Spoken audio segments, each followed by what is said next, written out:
2013-14లో 4,50,000 ఉన్న జిఎస్డిపి 9.5 ఏళ్లలో 15 లక్షల కోట్లకు పెరిగింది. ఇది అక్షర సత్యం. మా పాలనలో 12% ఉన్న జిఎస్డిపి వృద్ధి రేటు కాంగ్రెస్ ఏడాది పాలనలో 10% తగ్గింది.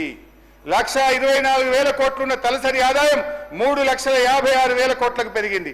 ఇది మీరు కూడా ఒప్పుకొని చెప్పుతున్న సత్యం అధ్యక్ష. మా పాలనలో 12.4% ఉన్న తలసరి ఆదాయ వృద్ధి రేటు మీ ఏడాది పాలనలో 9.6% తగ్గింది. హరీష్ రావు గారు, మీరు మాట్లాడుతూ బుద్ధి మాధ్యం అని ఒక పదాన్ని ఆలోచన విధానంలో బుద్ధి మాధ్యం అనేది తప్ప సార్. ఇది సార్ సభ హుందాతనాన్ని సార్ ఒక్క మాట సార్ స్పీకర్ సార్ సభ హుందాతనాన్ని తక్కువ చేస్తారు. ఎస్ సార్, నేను ఒక్క మాట అంటే సార్, మీరు ఏమనుకోకపోతే ఒక్క మాట అంటే సార్, దయించి వినండి. నేను ఒక మాట అంటే, ముఖ్యమంత్రి గారు సభానాయకుడు అక్కడి నుంచి నిలబడి బట్టలు ఊడదీసి కొడతా, బట్టలిప్పి ఊరేగిస్తా అని సభానాయకుడు అక్కడి నుంచి మాట్లాడితే మీరు ఎందుకో వారికి చెప్పకపోతే అధ్యక్ష. నేను బుద్ధిమాన్యం అంటే మీ ఆలోచన విధానంలో తప్పు ఉంది అన్న. ఇది తప్పైతుందా అధ్యక్ష? అది వారి విజ్ఞతకు వదిలేస్తుంది.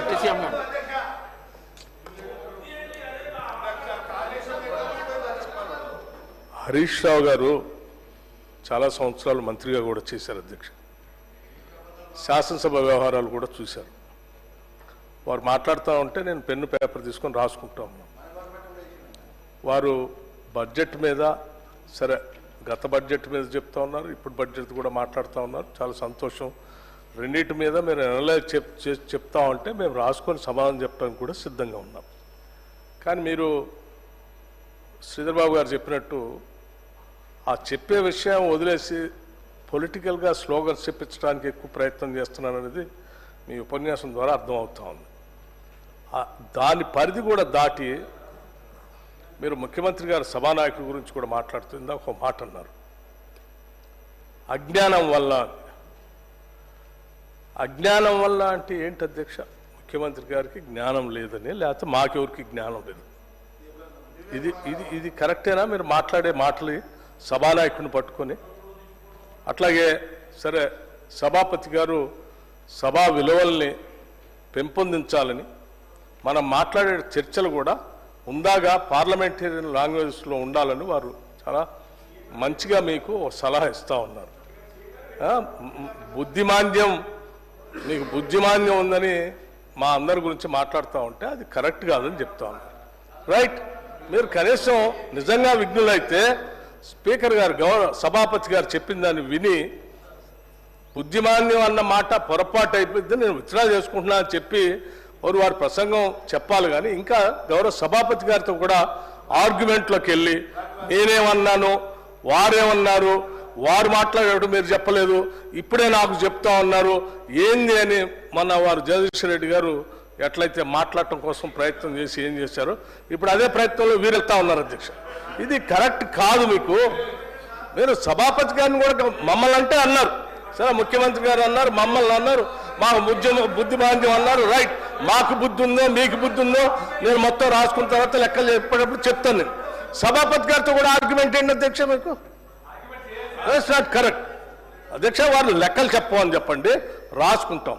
భాష వాడేటప్పుడు మాత్రం సభానాయకుడి గురించి కానీ, ప్రభుత్వంలో ఉన్నటువంటి పెద్దల గురించి కానీ, మంత్రుల గురించి కానీ పరిధి దాటి మాత్రం మాట్లాడొద్దు అధ్యక్ష. ఇది కరెక్ట్ కాదు.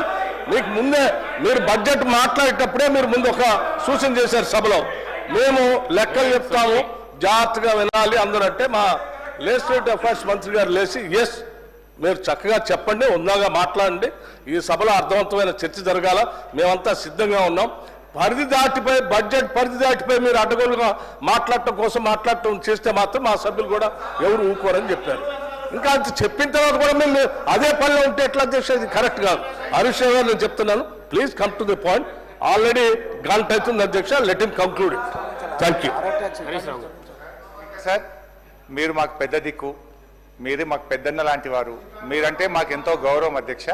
మేము ఎంతసేపు మా ఆవేదన, మా బాధ మీకు చెప్పుకునే ప్రయత్నము, మీ ద్వారా ప్రభుత్వానికి చెప్పే ప్రయత్నమే చేస్తాను తప్ప మీ పట్ల మాకు రెండవ అభిప్రాయం లేనే లేదు అధ్యక్ష. అయితే అధ్యక్ష, ఇప్పుడు టైం అయిపోయిందని ఇప్పటి నుంచే స్టార్ట్ చేసినారు. ఇప్పటికీ ఎల్ఏ మినిస్టర్ గారు 3 సార్లు లేశారు, వెంకటరెడ్డి గారు మంత్రి గారు 1 సారి లేశారు, బట్టి గారు 1 సారి లేశారు, ఇట్లా శ్రీనివాస్ యాదవ్ గారు మాట్లాడారు. అధ్యక్ష, ఇది బడ్జెట్ అనేది చాలా ముఖ్యం. మా సభ్యుల సంఖ్య 38 అని మీరే చెప్తున్నారు. దానికి అనుగుణంగా ప్రధాన ప్రతిపక్షానికి కనీసం ఒక 2-3 గంటల సమయం ఇవ్వాలి అధ్యక్ష. ఎందుకంటే మీరు చూడండి ఇతర సభ్యులకు ఎట్లా ఇస్తున్నారు. ఇప్పుడు బీజేపీ 8 మంది సభ్యులు ఉన్నారు, ఎంఐఎం 7 సభ్యులు ఉన్నారు. దాన్ని బట్టి మీరు ప్రపోర్షనేట్గా మాకు టైం ఇవ్వండి. ఎవరికి ఎంత ఇచ్చినా మాకు అభ్యంతరం లేదు, ప్రపోర్షనేట్గా మాకు టైం ఇవ్వండి అధ్యక్ష. ఇకపోతే